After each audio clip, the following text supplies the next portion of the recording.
गोवा का मडगांव इलाका, जिसकी निगहबानी खुद विशाल समंदर करता है, आज आधी रात को समंदर की लहरों की आवाज इस खामोश रात को और रहस्यमयी बना रही थी। समंदर के किनारे से थोड़ा हटकर एक पुराना लाइट हाउस अंधेरे में चुपचाप खड़ा था। उसी किनारे दो लोग एक पुरानी टूटी हुई नाव के पास बैठकर फेनी पी रहे थे। वाह भाई, आज तो मजा आ गया। रात में अपना ये शांत समंदर कितना अच्छा लगता है। नहीं? हाँ भाई, ये तो है। दुनिया में इससे अच्छा नजारा कुछ हो ही नहीं सकता। हाँ, लेकिन एक बात बोलूं, वो सामने उस लाइट हाउस को जब जब देखता हूं ना, पता नहीं क्यों वहां जाने का मन करता है। अबे छोड़ ना, क्यों उस मनहूस लाइट हाउस का नाम ले रहा है? अरे यहाँ अपन इतने अच्छे से एंजॉय कर रहे हैं और तू उस लाइट, अबे छोड़ उसको, चल इधर ध्यान दे। उठा उठा उठा उठा। Cheers cheers. दोनों रात में फेनी का मजा ले रहे थे और अब तक सब कुछ ठीक ही चल रहा था कि अचानक से हवा की रफ्तार तेज होने लगी और लहरें जोरों से उछाल मारने लगीं और कुछ ही सेकंड्स में हवा आंधी में बदल गई। अरे भाई, ये क्या हो गया? अचानक से ये आंधी कैसे आ गई? अरे बोला था ना मनहूस कि उस लाइट हाउस का नाम न ले, देखा तूने? ओहो! आंधी ने देखते ही देखते भयानक रूप ले लिया। समंदर ऐसे हिल रहा था मानो बहुत बड़ा भूकंप आ गया हो। दोनों ही घबराकर वहां से उठ गए। अबे जल्दी चल, जल्दी निकल यहां से। जाते जाते जाने क्यों उस आदमी की नजर वापस से लाइट हाउस पर अटक गई। अरे जल्दी चलना यहां से, घूर क्या रहा है? अरे इस आंधी में कहां जाएंगे? कुछ नजर भी नहीं आ रहा है। चल उस लाइट हाउस में चलते हैं, जब आंधी रुकेगी तो चले आएंगे। अबे पागल वागल हो गया है क्या? जानता नहीं कि कितनी खतरनाक जगह है वो? सुनी नहीं है क्या इसकी कहानियां? अरे छोड़ ना, गांव वाले कुछ ना कुछ कहानियां बना ही देते हैं। मैं नहीं मानता उन कहानियों को, मैंने अपनी आंखों से थोड़ी ना देखा है। अरे भाई, तेरे को जाना है तू जा, मैं तो यहाँ से निकल रहा हूँ। हाँ हाँ ठीक है, जा। तेरी भी सोच ना गांव वालों की तरह गंवार ही रह जाएगी। गंवार कहीं का। मैं तो जा रहा हूँ लाइट हाउस में, और मैं तुझे कल मिलूंगा और बताऊंगा कि अंदर कुछ भी नहीं है, देखना। ये कहते हुए वो लाइट हाउस के अंदर चला गया। दूसरी ओर उसका दोस्त वहां से जाने के बजाय वहीं एक बड़े से पत्थर के पीछे छिप गया। जाने क्यों उसे ऐसा लग रहा था कि कुछ बड़ी अनहोनी होने वाली है। वो टकटकी लगाकर लाइट हाउस को देखता रहा। अचानक से लाइट हाउस के सबसे ऊपर वाले कमरे में रोशनी जल उठी और ठीक उसी वक्त रहस्यमय तरीके से आंधी अपने आप रुक गई। समंदर की लहरें फिर से शांत हो गईं और चारों तरफ वापस से खामोशी छा गई। और तभी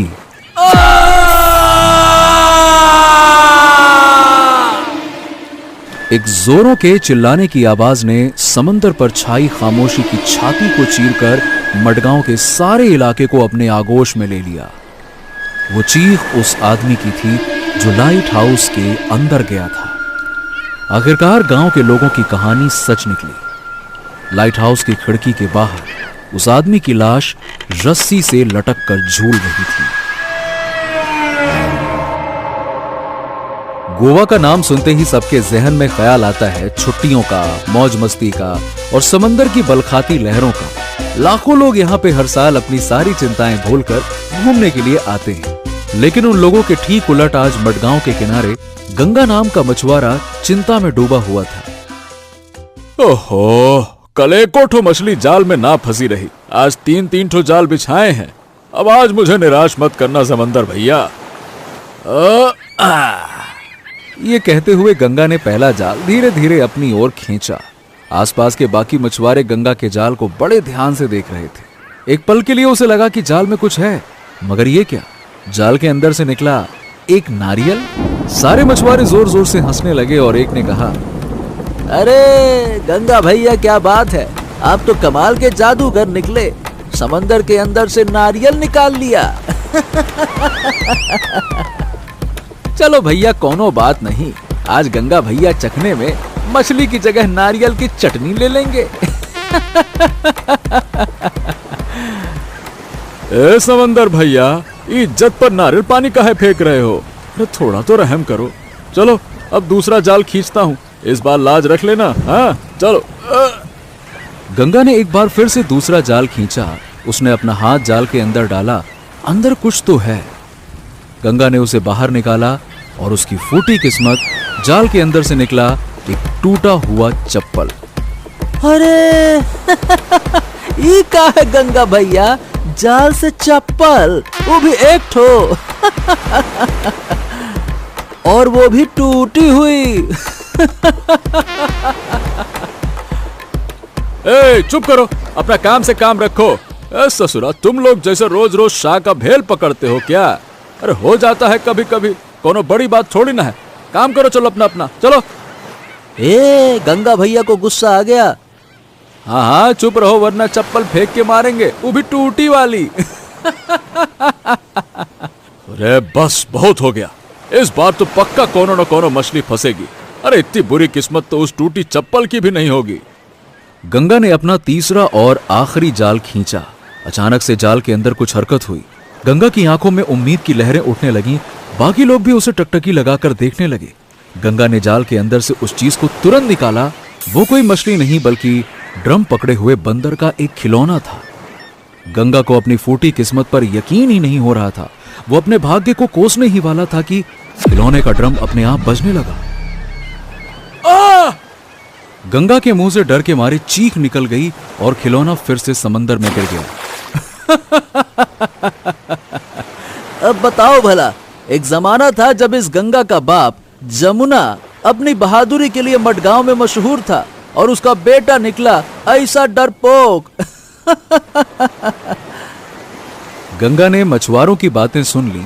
उसे गुस्सा तो जरूर आया, लेकिन उसने चुप रहना ही बेहतर समझा। वो चुपचाप अपने सारे खाली जाल समेटकर जाने लगा कि तभी उसकी नजर पास में रखे मछुआरों की टोकरी पर पड़ी। ताजा मछलियां चमक रही थीं। गंगा ने इधर उधर देखा और फुर्ती से 3-4 मछलियां टोकरी से चुराकर चुपचाप निकल गया। हाय रे हाय, क्या पता ये किसकी पनौती लग गई है हमको। कहीं अपनी ही पनौती तो नहीं लग गई।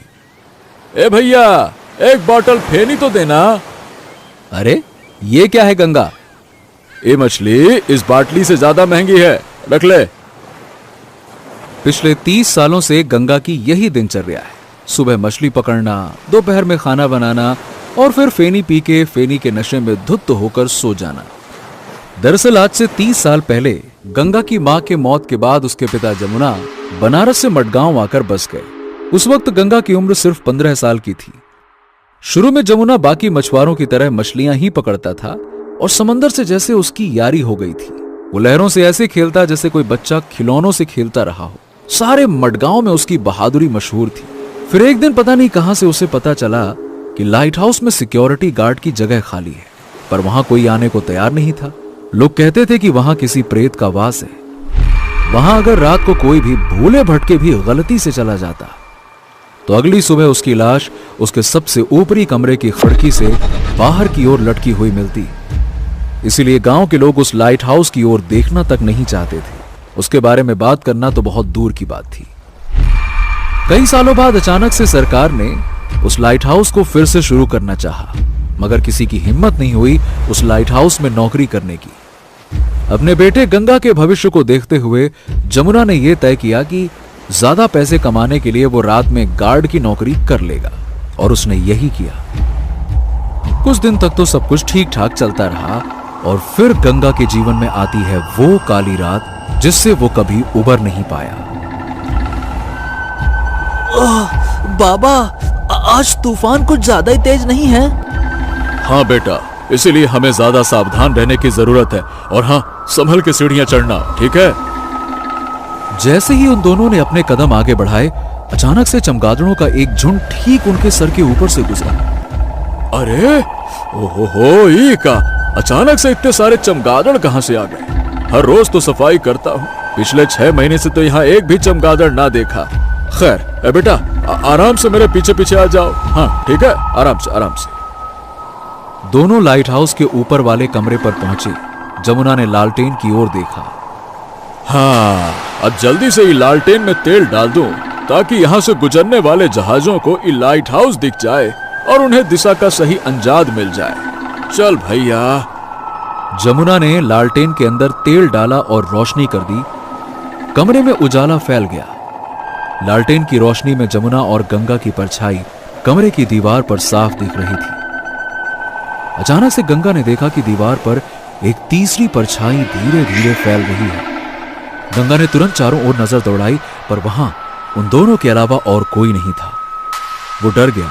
उसने अपने पिता की ओर देखकर बोला, बाबा बाबा, वहां कोई दीवार पर है। जमुना ने दीवार की ओर देखा, लेकिन उसे कुछ भी नजर नहीं आया। अरे कहां बेटवा है? वहां तो कुछ ना है। लेकिन गंगा को वो दीवार की तीसरी परछाई साफ साफ नजर आ रही थी। अरे बाबा, आपके ठीक सामने ही तो है। बाबा, हम लोगों के अलावा यहाँ कोई और भी है जिसकी परछाई वो दीवार पर पड़ रही है। अरे बेटा, ये क्या बोल रहे हो? यहाँ हम लोगों के अलावा और कौनो नहीं है। बाहर तेज तूफान है ना, तुम्हें शायद किसी हिलती हुई चीज की परछाई दिख गई होगी। हाँ, चिंता ना करो, हम है ना। बाबा, मुझे बहुत डर लग रहा है। जमुना ने गंगा के मासूम चेहरे की ओर देखा और मुस्कुराते हुए गंगा से कहा, ए बेटवा, जिंदगी में जब जब तुमका डर लागे ना, तो याद रखना तुम्हारा नाम है गंगा। बनारस में बहती गंगा को याद करना। अरे इतनी विशाल गंगा भला कैसे किसी से डर सकती है? अरे गंगा हो तुम, गंगा। पर गंगा को अभी भी वो परछाई साफ साफ दिख रही थी। अचानक से उस परछाई के हाथ लंबे होने लगे। गंगा एकदम से चौंक गया और वो दौड़ के जमुना से जाके लिपट गया। अरे अरे अरे, बस बस बस बस। अरे क्या हो गया है बेटवा तुम्हें? वहाँ कुछ ना है। जाओ उस कुर्सी पर आराम से जाके बैठो। अरे बैठो तो, जाओ जाओ जाओ। उस परछाई के लंबे होते हाथ कमरे में रखे एक रस्सी के गुच्छे पर गए। परछाई ने उस रस्सी को उठाया और कमरे में लगे एक पुराने खंभे से बांध दिया, और फिर परछाई ने रस्सी का दूसरा सिरा झट से जमुना के गले में फेंक दिया। इससे पहले कि जमुना संभल पाता, रस्सी उसके गले में खुद ब खुद बंध गई और धीरे धीरे कसने लगी। जमुना के मुंह से जोर की चीख निकल गई। परछाई के हाथों ने जमुना को जोर से धक्का देकर जमीन पर गिरा दिया और खिड़की की ओर घसीट कर ले जाने लगा। डर के मारे गंगा की हालत खराब थी। वो चिल्लाना तो चाह रहा था, लेकिन उसके हलक से एक शब्द नहीं निकल पा रहा था। वो वहीं खड़े खड़े थर थर कांप रहा था। दूसरी तरफ रस्सी के कसाव की वजह से जमुना की आंखें ऐसी हो गईं मानो वो चेहरे से बाहर आ गई। परछाई ने एक बार फिर से जमुना पर वार किया और उसे खिड़की के बाहर फेंक दिया। उस भयानक तूफान में चीखती लहरों के बीच गंगा के पिता की लाश लाइट हाउस के खिड़की के बाहर रस्सी पर लटक रही थी। ये सब कुछ गंगा नहीं सह पाया और वो वहीं पे बेहोश हो गया। हालांकि आज इस हादसे को 30 साल बीत चुके हैं, लेकिन गंगा के मन से आज भी वो डर नहीं गया। गांव में भोर की किरण फूट चुकी थी। गंगा हर रोज की तरह उम्मीद का सूरज अपने कंधों पर लाद कर समंदर की ओर निकल पड़ा। अब कुछ ठीक चल रहा था कि तभी एक लड़का दौड़ते दौड़ते वहां पहुंचा और जोर जोर से हाँफ रहा था। गंगा और बाकी के मछुआरे उसकी तरफ हैरानी से देखने लगे। वहां वहां आई जी, वो वहां। हाँ। अरे क्या हो गया? इतना हाफ क्यों रहा है? थोड़ा दम तो ले ले। गंगा उस लड़के के पास पानी की बोतल लेके आता है। अरे आराम से भाई, आराम से, ये ले पानी पी और बता क्या बोल रहा है। Light house. हाँ, लाइट हाउस है और वही है जहां कल था। ये लो पानी पियो। और तुम तो ऐसे हाँफ रहे हो जैसे कोई लाश देख लिए हो। हाँ, वही लाश ही है वहां पे। लाश सुनते ही गंगा के हाथों से पानी का बोतल छूट जाता है। क्या कहा? लाश? कहाँ है लाश? बाकी मछुआरों ने उस लड़के को घेर लिया। लाइट हाउस की खिड़की से किसी की लाश लटक रही है। क्या? लाश? फिर से? ये सुनते ही गंगा की आंखों के सामने उसके पिता की झूलती हुई लाश कौंध गई। गंगा से अपना बीता हुआ भयानक अतीत बर्दाश्त नहीं हुआ और वो चुपचाप वहां से जाने लगा। अरे गंगा, कहाँ चल दिए भैया? Light house. गंगा ने कोई जवाब नहीं दिया। अरे भाई, लाइट हाउस जाने की कोई जरूरत नहीं है। अरे वापस आओ, वापस आओ, वहाँ किसी की लाश बाश नहीं है। हम तो यूं ही मजाक कर रहे थे भाई। अरे अरे भाई, डरपोक वहां क्या जाएगा? याद नहीं, इसके बाप जमुना की लाश भी ऐसे ही मिली थी। है बहुत भयानक प्रेत का निवास है वो लाइट हाउस में। और ससुरा तो गली के कुत्ते से भी डरता है, तो वो प्रेत वाली जगह पे क्या खाक जाएगा? जाते जाते गंगा ने उस मछुआरे की कड़वी बातें सुन ली, मगर फिर भी वो बिना कुछ बोले चुपचाप वहां से चला गया। गंगा आज बहुत उदास था। रह रहकर उसे अपने पिता जमुना की याद आ रही थी। अरे ये डरपोक वहां कहां जाएगा? याद नहीं, जमुना की लाश भी ऐसे ही मिली थी। बहुत भयानक प्रेत का निवास है वो लाइट हाउस में। और ये तो ससुरा गली के कुत्ते से भी डरता है, तो उस प्रेत वाली जगह पे क्या खाक जाएगा? डरपोक, सब हमका पीठ पीछे डरपोक कहते हैं। हाँ, का गलत कहते हैं। हमारे ही सामने वो मनहूस परछाई ने हमारे बाबा को मार डाला और हम कुछ ना कर सके। गंगा ने करवट बदली तो उसकी नजर दीवार पर टंगी उसके बाबा की तस्वीर पर गई। वो उसे बड़े ध्यान से देखने लगा, मानो उसके बाबा जमुना की आंखें गंगा से कह रही हों, बेटा तुम क्या कर सकते थे? तुम उस वक्त बहुत छोटे थे। हाँ, तब तो हम छोटे ही रहे, पर अब तो हम बड़े हो गए हैं ना। फिर बड़े होकर भी हम इतना काहे डरते हैं? ये सोचते सोचते गंगा उठकर घर के बाहर आ गया। रात का सन्नाटा था और आसमान में तारे टिमटिमा रहे थे।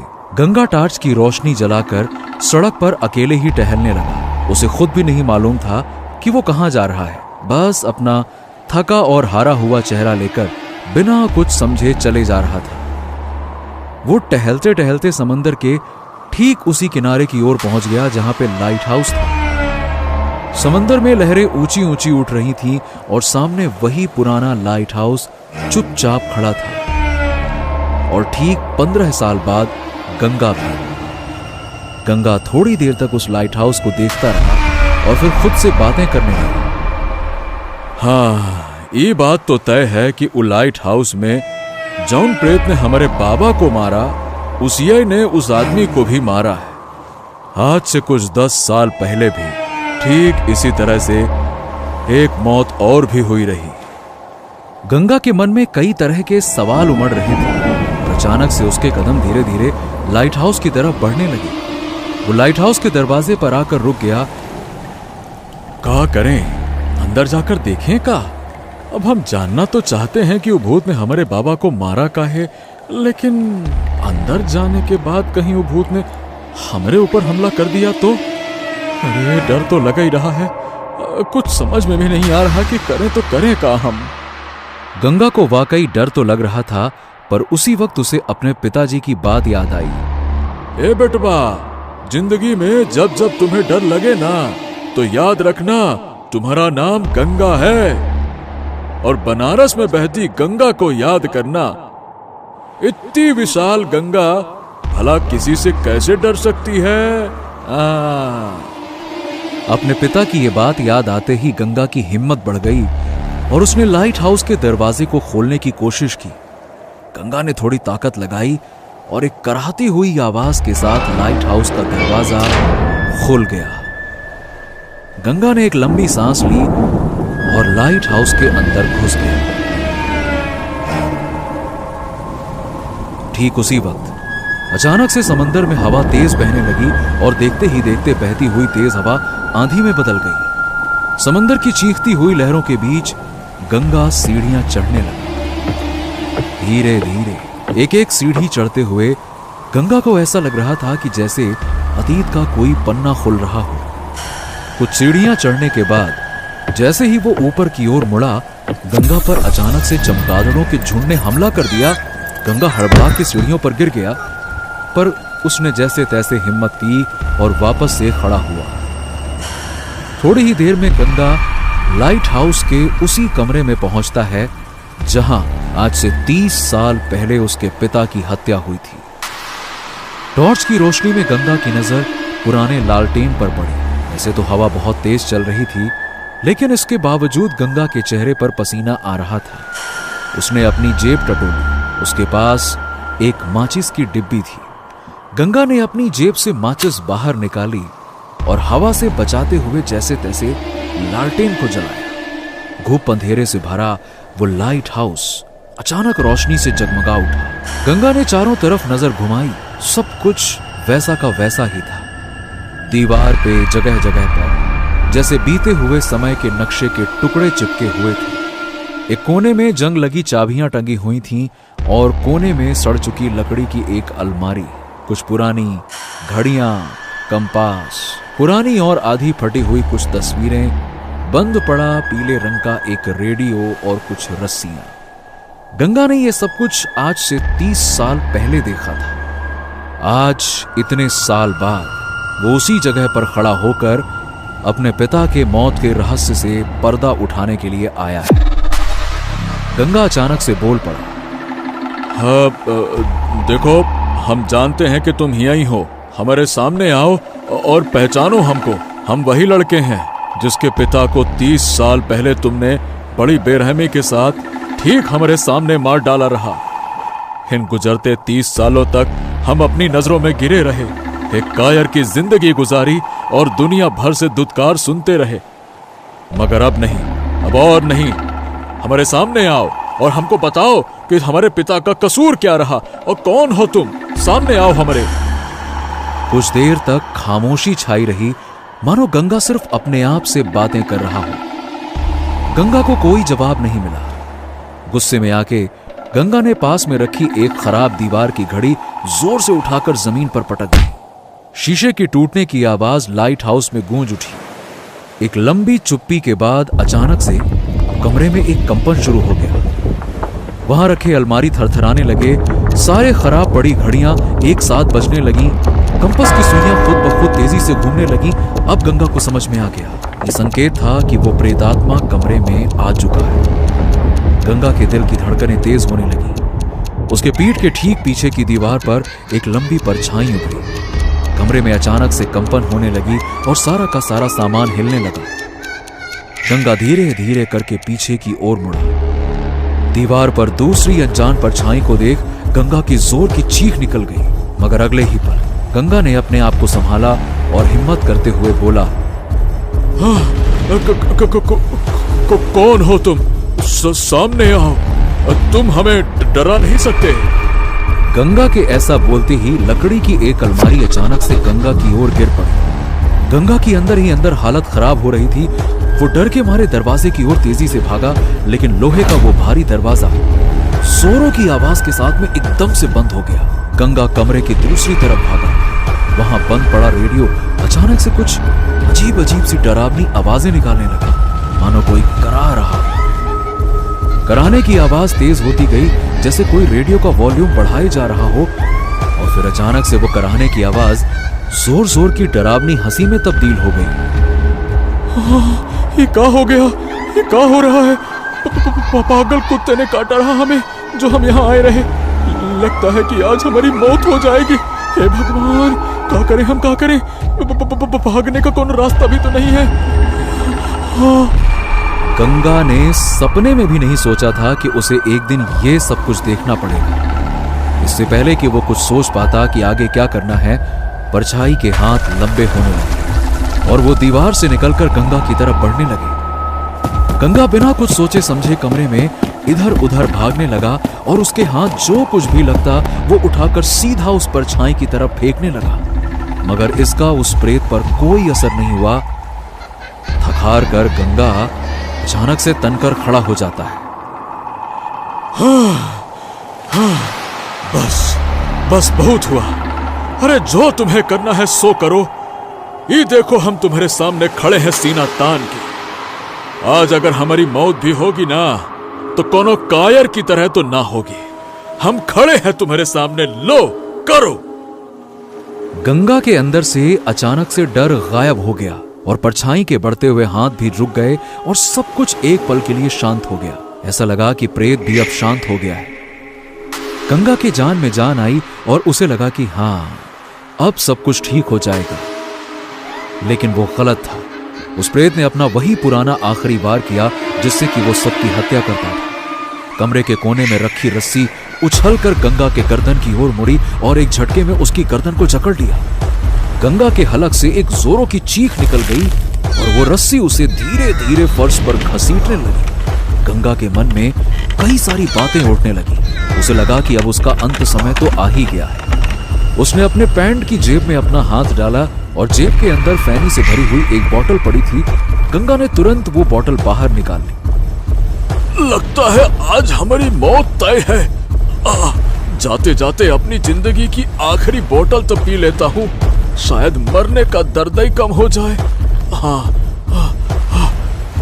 गंगा ने बिना देर किए हुए बोतल को अपने होठों से लगाया और जल्दी जल्दी पीने लगा। बोतल अभी आधी खत्म ही हुई थी कि गंगा की गर्दन को एक जोर का झटका लगा और वो कमरे की खिड़की की तरफ आ गिरा। प्रेत ने अपनी पूरी ताकत लगाई जोर से और गंगा को वैसे ही खींचने लगा जैसे वो हर आदमी को फंदे में लटकाकर मारता आया था। रस्सी का फंदा कसता जा रहा था। गंगा के दिमाग की नसें तनती जा रही थीं। वो समझ गया कि अब उसकी मौत निश्चित है। उसने हड़बड़ाहट में फैनी से आधी भरी अपनी बोतल को सामने की दीवार पर जोर से फेंक दिया। पर यह क्या, बोतल दीवार पर टकराने के बजाय बीच में हवा में ही रुक गई और उस बोतल के अंदर धीरे धीरे सफेद रंग का धुआं भरने लगा। रस्सी की पकड़ भी अचानक से ढीली पड़ गई और सब कुछ पहले के जैसा हो गया, मानो वहां कुछ हुआ ही नहीं था। गंगा की जान में जान आई। वो तेजी से सांसें लेने लगा, पर उसे समझ में नहीं आया कि अचानक से ये सब कुछ क्या हो गया। अरे ये सब क्या हो गया? वो बोतल हवा में कैसे लटक रही है और उसके अंदर ही सफेद धुआं कैसे? गंगा उठकर हवा में लटकती उस बोतल के पास गया। वो उसे कुछ देर ऐसे ही घूरता रहा। उसे कुछ हल्की हल्की आवाज में सुनाई दिया, कोई ऐसी आवाज जो शायद चिल्ला रही थी। गंगा अपने कान को बोतल के नजदीक ले जाता है। उसे किसी की घुटी हुई आवाज आती है, मुझे बाहर निकालो, मुझे बाहर निकालो। क्या? मुझे बाहर निकालो। अरे पागल हो गए हो क्या तुम?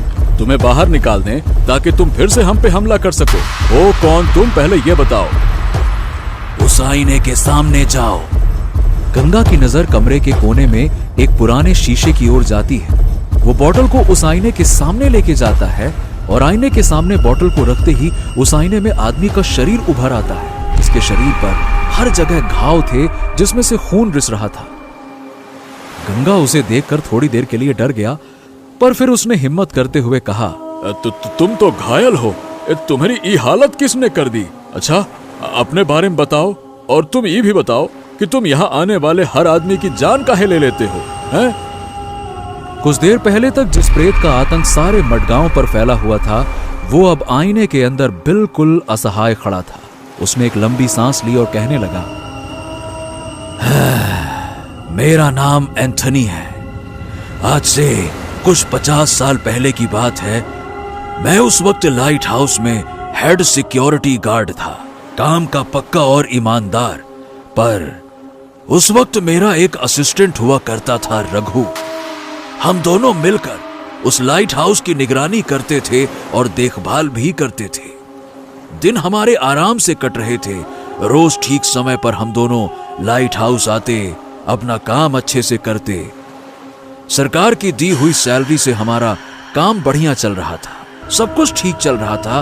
पर अचानक एक रात लाइट हाउस की उस खिड़की से मुझे कुछ दिखा। वो चांदनी रात थी। नीचे समंदर के किनारे चांद की रोशनी में कुछ चमक रहा था।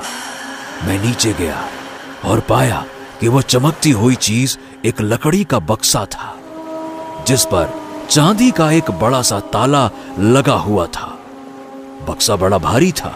मैंने रघु को बुलाया और हम दोनों उसे ऊपर लाइट हाउस में लेकर आए।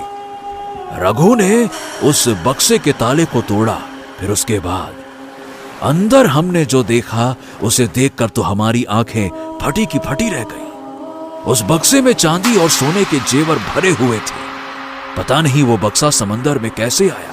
मैंने रघु से कहा कि कल सुबह हम इस बक्से को पुलिस के हवाले कर देंगे। पहले तो रघु मान गया, पर फिर थोड़ी देर बाद उसके दिल में लालच ने दस्तक दे दी। उसने मुझसे कहा कि इस खजाने को आधा आधा बांट लेते हैं और हमेशा हमेशा के लिए मडगांव छोड़कर किसी दूसरे शहर में बस जाते हैं, वहां जिंदगी ऐशो आराम से गुजरेगी। मुझे ये मंजूर नहीं था। इसी बात को लेकर हमारे बीच में झगड़ा हुआ। रघु समझ गया कि मेरे रहते ये खजाना किसी का नहीं हो सकता। मैं जैसे ही सोने गया, उसने चाकू से मेरे ऊपर कई वार किए और मुझे मार डाला। लाइट हाउस का फर्श मेरे खून से लाल हो गया। मेरी लाश वहां, वो देखो वहां पड़ी हुई थी जहां तुम अभी खड़े हो। मुझे मारने के बाद रघु ने मेरी लाश को रस्सी से बांधकर खिड़की से बाहर समंदर में फेंक दिया और खजाना लेकर इस शहर से भाग गया। इसका मतलब तुम्हारे साथ बड़ी नाइंसाफी हुई। लेकिन ये बताओ, तुम्हें हमारे पिताजी को तो नहीं मारना चाहिए था ना? वो भी तो तुम्हारी तरह बड़े ईमानदार थे। हाँ, मुझे माफ करना, लेकिन मैं क्या करता। मुझे यहां आने वाले हर आदमी में रघु दिखता था, इसीलिए मैं अपने आप को कभी रोक नहीं पाया। अच्छा, वो तो ठीक है, लेकिन ये बताओ कि तुम इस बोतल में कैसे कैद हो गए? सच कहूं तो इस बात का जवाब मेरे पास भी नहीं है। बेहतर होगा कि यह सवाल तुम खुद से पूछो। मैंने एक बात जरूर महसूस की है, वो ये कि तुम्हारे भीतर एक अदृश्य शक्ति छुपी है। तुम किसी भी आत्मा को अपने बोतल में कैद कर सकते हो, पर यह शक्ति तुम्हें कैसे और कहां से मिली, ये मैं नहीं जानता। गंगा ये सुनकर मन ही मन बड़ा प्रसन्न होता है कि जिसे सब लोग डरपोक कहते हैं, वो दरअसल किसी बड़ी शक्ति का मालिक है। वो प्रेत गंगा से कुछ मांगने लगता है। अब वो सब तो ठीक है, पर अब हम तुम्हारा करें क्या? मुझे यहां इस लाइट हाउस में मत छोड़ो। मेरी आत्मा को यहां कभी चैन नहीं मिलेगा। अगर मुझे छोड़ दिया तो शायद मैं फिर से किसी पे हमला करूं। एक काम करो, तुम मेरी आत्मा को इस बोतल में बंद करके किसी सुरक्षित स्थान पर रख दो। इसी में सभी की भलाई है। गंगा थोड़ी देर तक उस प्रेत को देखता रहा, फिर उस प्रेत की इच्छा का सम्मान करते हुए बोतल पर ढक्कन लगा दिया। वो लाइट हाउस से बाहर आकर अपने घर की ओर जाने लगा। गंगा ने उस बोतल को लकड़ी के एक पुराने बक्से में रख दिया और बक्से पे ताला लगा दिया। गंगा ने अपने पिता जमुना की तस्वीर की ओर देखा और मुस्कुराया। आज सालों बाद गंगा के चेहरे पर एक राहत भरी मुस्कान छाई थी। उसे खुशी थी कि उस लाइट हाउस में अब किसी और की मौत नहीं होगी। कैसी लगी आपको ये खौफनाक और रोमांचक कहानी? नीचे कमेंट करके जरूर बताइए। और अगर आपको ये कहानी पसंद आई तो लाइक, शेयर और भूतनाशक पार्टी को सब्सक्राइब करना ना भूलें। हर शुक्रवार हम लाएंगे एक नई हॉरर स्टोरी, तो तुरंत बेल आइकन को दबा दें ताकि ऐसी ही हैरत अंगेज कहानी आपसे कभी छूट ना जाए। क्योंकि डरोगे तभी तो आगे बढ़ोगे।